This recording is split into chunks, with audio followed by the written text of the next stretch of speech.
Hello guys, good morning, good morning. Sa siningation sang aga, mga alas 8, mga naman alas 9 na ang takna sa September 14 kita subong. No, so aring kita sa Barangay Napnod Elementary School. Upod sa taga Philippine Coast Guard, Philippine Army, base diri sa Banwasang Liganis.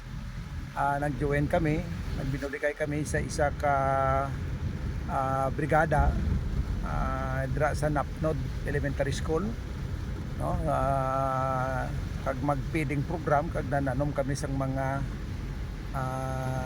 prutas ng mga talamnonon. May atis, may tambis, may langka, may suwa, so kag iban pa.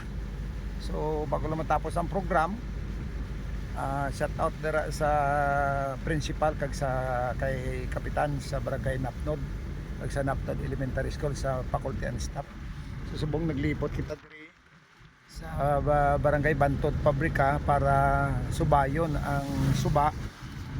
So medyo madalom pero hindi man tama kabaskog isang balon adto isang current.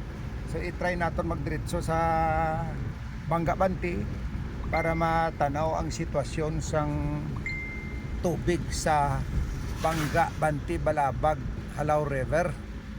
Kay ti daw medyo malawig-lawig naman ang pansang ulan halin kahapon